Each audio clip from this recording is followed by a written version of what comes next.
it water with the sheep in the box? What would your reaction be if I told you that every day, potentially hundreds of thousands of infant children have their genitals mutilated? How would you respond if I told you that our backwards medieval notion of gender and fucked up societal norms has directly led to a situation in which a potential tens of millions of people walking around today have potentially had this barbaric practice performed upon them without their consent and often without their knowledge throughout the world? If you're on the right, and especially if you're a men's rights activist, you've probably leapt to the conclusion that I'm talking about the practice in the US of circumcising newborn babies based on no solid evidence to really justify it, and a fucked up weird societal norm and stereotype around an uncircumcised penis being less clean, which, as someone who's been with people with circumcised penises, I can tell you with a relative degree of authority that that's not necessarily true. Likewise, if you're anyone else, you might be thinking the same thing, but could potentially also assume that I'm referring to female genital mutilation, or FGM, the barbaric practice of removing the clitoris from young girls on religious grounds. But, of course, realistically you know that that's not what I'm talking about. You read the title and saw the thumbnail. You know what sort of video you've clicked on. What I'm talking about, of course, is the systemic mutilation and performing of non-consensual surgery upon intersex people as babies. A scandal of epic proportions, or at least it should be in my opinion, and yet is barely ever remarked upon or acknowledged, even in hyper-woke spaces like the online left. I want this to change. I don't think I can be the one to really start a movement here, but we've been going on marches, organising mass campaigns, contacting and petitioning our political representatives, and making it known that minority rights are human rights and incredibly important ones for decades now. Why aren't we also marching for intersex rights? Why aren't we picketing the offices of politicians who support these barbaric practices? Why aren't we making pressure groups and online campaigns to spread awareness of this issue? Because we fucking should. We'll often go around using LGBTQIA+ as a broad term, but never really stop to acknowledge the importance and struggles of that I, or to be honest, the A and a few of the other letters as well, but this is getting off topic. Honestly, half the time we on the left mention intersex people, it's as a way of beating off transphobes, not like that, by using them as proof that not only is gender not a binary, but sex is also not a binary either. And that is definitely valid, and it is true, but we very rarely go on to actually talk in a huge amount of detail or depth about intersex rights, so that's what I'm doing today. Full disclosure before I begin, I'm not intersex. However, this is an issue that I am quite passionate about, and it is something that I think we should discuss more.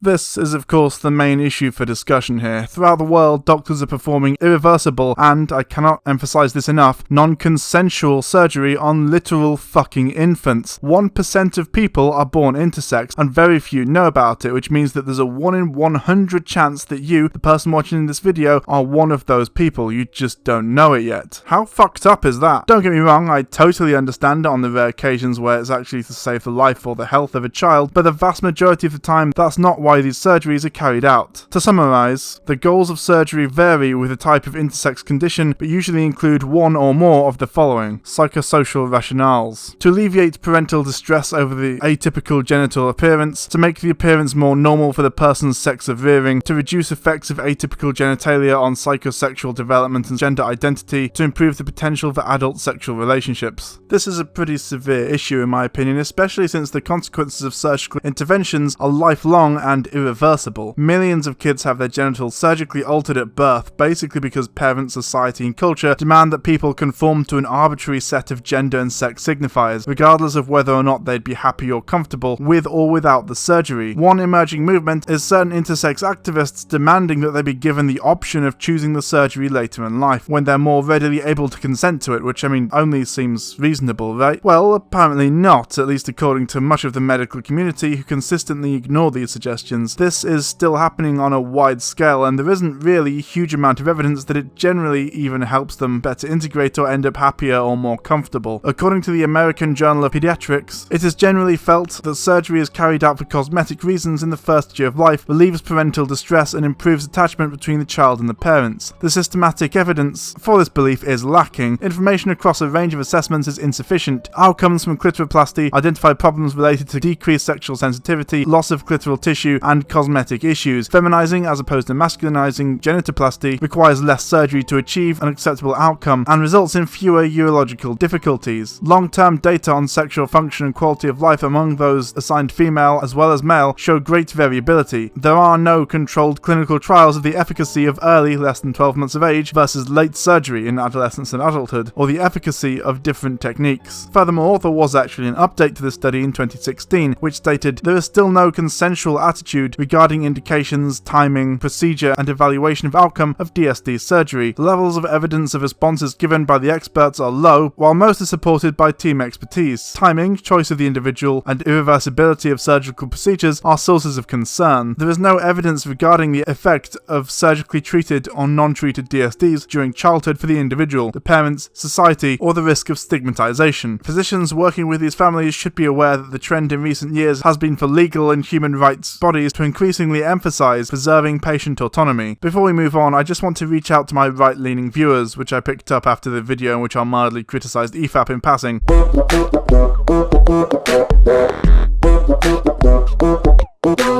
You lot really do like to scaremonger about the medical conspiracy that involves circumcising young boys, although you tend to ignore FGM unless you really want to have a go at people from areas where it's common, i.e. just be a racist bellend, because most people from those areas don't bring that custom with them when they emigrate, and also the separate, but also definitely real, conspiracy that we on the left are supporting to forcibly feminize all your sons and masculinize your daughters in order to undermine the traditional family or some shit. Well, you know how you're more than willing to accept that pack of obvious lies, and you love to go on about how trans women aren't women just because they cut their dick off, and also that you hate it when the government intervenes and protects trans rights because they're secretly in on the conspiracy for some reason. You have the reasoning all twisted and the motives are fucked up, but the scary thing is that, in a sense, you're not totally wrong. It's nothing to do with family values or trans rights, but you know what? There is a kind of government-coordinated effort to cut your kid's dick off, or else similar masculinizing and or feminizing surgery, pump them full of hormones, and in many cases render them infertile, or else suffer extreme lack of sexual sensation and or ability to perform sexually in later life. And not only all this, but these atrocities are being forced upon not young kids old enough to recognize their gender identity, but literal babies. Look, we may not agree on much, or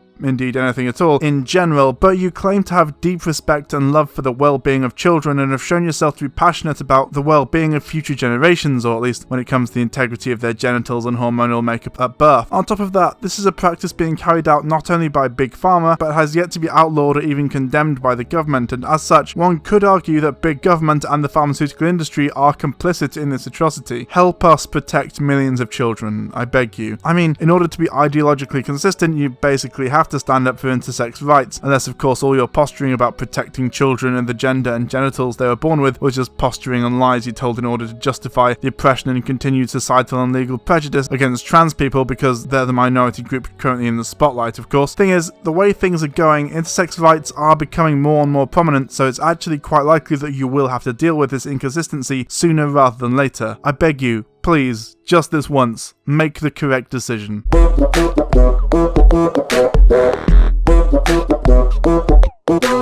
A 2014 civil society submission to the World Health Organization cited data from a large German Netzwerk DSD/Intersexualität study stated that a study in Lübeck conducted between 2005 and 2007, 81% of 439 individuals had been subjected to surgeries due to their intersex diagnoses. Almost 50% of participants reported psychological problems. 2/3 of the adult participants drew a connection between sexual problems and their history of surgical treatment. Participating children reported significant disturbances, especially within family life and physical well-being. These are areas that the medical and surgical treatment was supposed to stabilize. And a 2016 Australian study of persons born with atypical sex characteristics found strong evidence suggesting a pattern of institutionalized shaming and coercive treatment of people. Large majorities of respondents opposed standard clinical protocols. There are, probably unsurprisingly, often severe issues stemming from the systematic genital mutilation of 1 in every 100 children. I would talk in detail about physical and psychological effects, but I've just touched on it, and I'd have thought that in general this would be obvious. They perform non-consensual invasive surgery on infant children, often remove some of their abnormal genital tissue, most of the time with the explicit permission of their parents or guardians, so it's probably not worth going too in-depth on that front. Surgery can often cause physical trauma. Botched surgeries happen, there's a whole litany of things that can and have gone wrong with these surgeries in the past, and you're removing a part of that person's body, their genitals no less. Not only that, but the institutions they thought they could trust, like hospitals hospitals, doctors, the government allowed this violation to take place and let them down. On top of that, they weren't given consent or an option not to have a set of genitals removed, but their parents were, and they not only gave permission for this to take place, but statistically, they probably kept it from them for most, if not their entire life. Their parents. The people who are supposed to love and care for them more than anyone else, who are supposed to put their child's feelings and their child's needs above their own, and they betrayed that trust. Yeah, I understand why so many intersex people have physical, mental, or emotional hang-ups, but yes, this normalizing surgery can often have pretty severe effects on an intersex person's ability to enjoy and perform sexually as well. For example, various reports published in the early 1990s stated that 20 to 50% of surgical cases result in a loss of sexual sensation, and the research has only continued since then, consistently backing this hypothesis up. Likewise, loss of sexual function and sensation remains a concern in a submission by the Australasian Paediatric Endocrine Group to the Australian Senate in 2013. But hey, it's okay, if you never get to enjoy sex at the same level as other people, your genitals look a bit weird, so fuck it, let's ruin your sex life as well, I guess. Don't get me wrong, often intersex people who didn't get the normalizing surgery can still have problems with sex due to a number of other factors, and likewise, those who do have the surgery don't necessarily have any issues. But often these problems can be worked around with consensual surgery, and as I said, if the medical issues are severe enough, then obviously the surgery could and perhaps should be carried out as usual, but that's not the point. The point is that assuming the child would otherwise be perfectly happy and healthy, why take the risk of fucking things up in this way? Oh, and in case you thought that perhaps this was some weird unique thing or explicitly a problem of one nation or another, in the same way that the US has a weird cultural thing about circumcision and female genital mutilation is embedded in various subcultures throughout the Middle East and Africa, as well as parts of Asia, well, this is a map showing the places throughout the world that have either total prohibition of, or at least regulations on, the practice of non-consensual medical interventions against intersex people, including the aforementioned surgery. For comparison, here is a map showing the places throughout the world that have banned or regulated single-use plastic bags. Don't get me wrong, it's important to look after the environment, we are facing a climate catastrophe if we don't, but 70% of all emissions are caused by just 100 companies. The issue is not individual but systemic, and surely we should be at least a little bit more concerned about the practice of performing non-consensual surgery on babies' genitals to make them fit into society a little better, at least as much as we apparently care about how people carry their fucking shopping.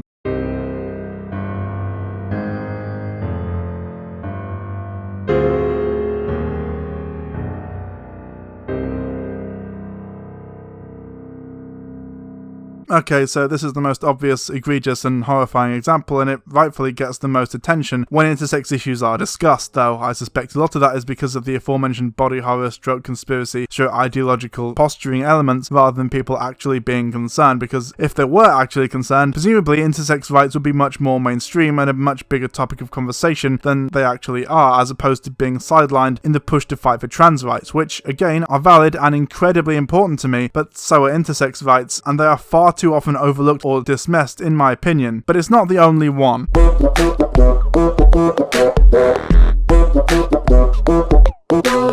Normalizing surgery often causes infertility, but due to the way their reproductive systems often are, intersex people do sadly have a much higher likelihood of being infertile, due to perhaps being born without a womb, for example, or any number of similar hormonal and or physical barriers to fertility. This, however, is not what I want to talk about in this section. So you know IVF, right? Of course you do. Well, a lot of the time, the prospective sperm, eggs and or embryos are screened using a process called pre-implantation genetic diagnosis, PGD or PIGD, essentially a method of genetically testing embryos prior to implantation. Well, there's an issue with it. When this test is carried out, certain variations that may cause intersexuality are on the list of abnormalities it may detect, and therefore, by implication, the technology allows discrimination against those with intersex traits. You know how people always argue about whether or not we should know, if we could, if a child resulting from an implanted embryo is, for example, gay before it's born, because if we did, how many parents would choose a straight embryo instead due to homophobia? There's been a few recent discussions surrounding a similar issue with screening for autism as well, and the point is simple. By simply deciding to not have certain kinds of children who may fall outside of society's norms, like for example being disabled, trans, gay or intersex, are we not as a society simply participating in a form of eugenics? Researcher Georgian Davis, for example, has argued that such discrimination fails to recognise that many people with intersex traits lead full and happy lives, and Morgan Carpenter highlights the appearance of several intersex variations in a list by the UK Fertilisation and Embryology Authority of serious genetic conditions conditions that may be deselected, including 5-alpha reductase deficiency and androgen insensitivity syndrome, traits evident in elite women athletes. Organisation Intersex International Australia has called for the Australian National Health and Medical Research Council to prohibit such interventions, noting a close entanglement of intersex status, gender identity and sexual orientation as social understandings of sex and gender norms, and in medical and medical sociology literature. In 2015, the Council of Europe published an issue paper on human rights in intersex people, remarking, "Intersex people's right to life can be violated in discriminatory sex selection and pre-implantation genetic diagnosis, other forms of testing and selection for particular characteristics. Such deselection or selective abortions are incompatible with ethics and human rights standards due to the discrimination perpetrated against intersex people on the basis of their sex characteristics."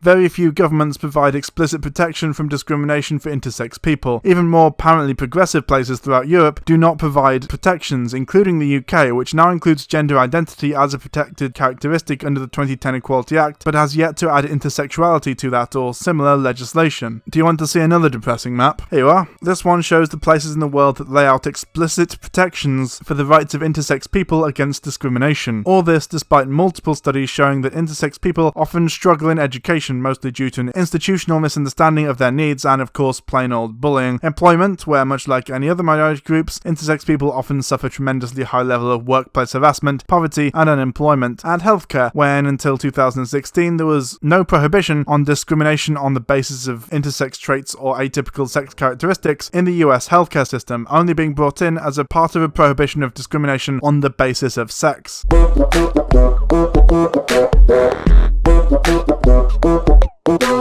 Unsurprisingly, intersex athletes often suffer from many of the same problems and prejudices as trans athletes for basically the same reasons, but oh no, it gets worse. In 2013, it was disclosed in a medical journal that 4 unnamed elite female athletes from developing countries were subjected to gonadectomies, sterilization, and partial clitoridectomies, female genital mutilation, after testosterone testing revealed that they had an intersex condition. And yes, much like in the case of trans athletes, there is no evidence that being intersex even provides any advantage in sport. While on the map I just showed, Australia does protect intersex people from discrimination, the act that enables it contains an exemption for sport, because, of course, it does.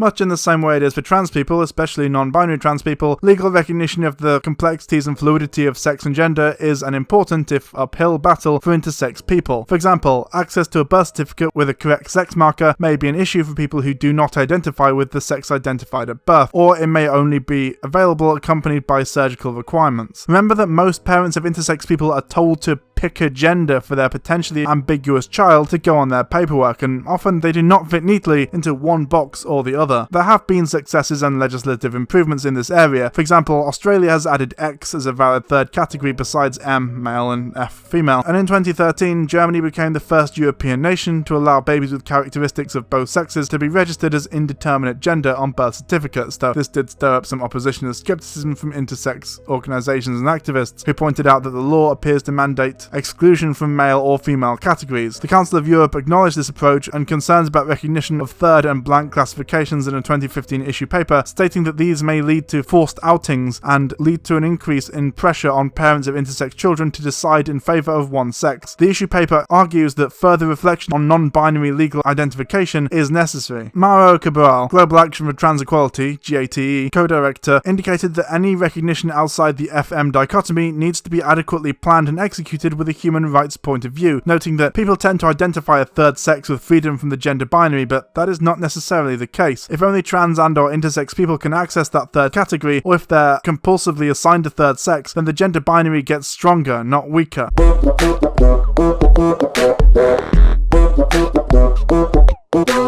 As mentioned, many, if not most, intersex people have had their genitalia surgically modified to resemble a more binary and or socially acceptable paradigm, due to a pervasive view of the birth of intersex babies as a social emergency. Again, as mentioned previously, a secrecy-based model, aka fucking lying to people about the violations and immoral non-consensual acts committed against them as a defenseless child and pretending that they were born the way they currently are, was also widely adopted, in the belief that it was necessary to ensure normal development comment. On the rare occasions that an intersex person was told the truth about their situation, the conversation usually also included telling them that they would never meet anyone else with the same condition. Access to medical records is also a massive pain in the arse apparently, which of course is frustrating because how can one provide free informed consent or learn the truth about themselves if the information is not made available to them?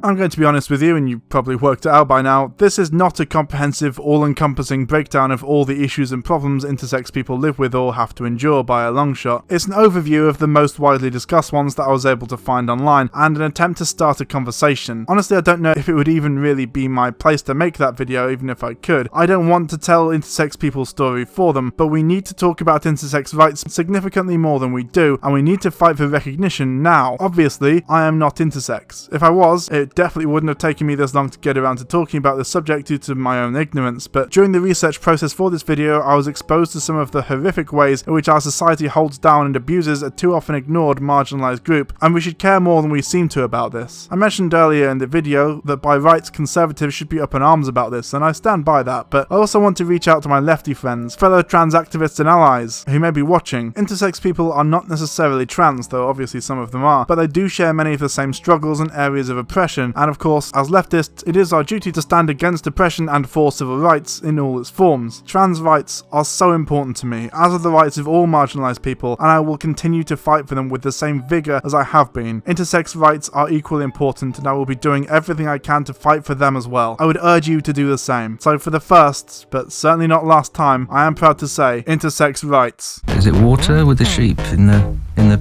box? Significantly more serious one than I'm usually used to, wasn't it, that one? But I do think it's important, and I'm definitely not the first person to talk about this, but I do think that it should be discussed more than it is. There are some really good resources and information and video about intersex rights and intersex issues all over YouTube and obviously the internet. I would recommend you look those up. I do hope that I have brought this issue to some people who otherwise wouldn't be aware of it, and I hope that I've inspired you to at least look into it a little bit more. And don't get me wrong, there are lots of intersex rights movements at the moment, but they're nowhere near as big and as prominent as other movements, and I want to change that. Anyway, you know why we're here by now. The people on screen at the moment are people who give me money each month on Patreon, and they are all beautiful, wonderful people. And if you want to join them, there will be a link on screen to my Patreon at the moment, so feel free to do so. However, I also especially want to thank the patrons who give me more than $5 a month each month, because they are just honestly fantastic and keep me in food at the moment. So I especially want to thank Emily, formerly known as Corvus.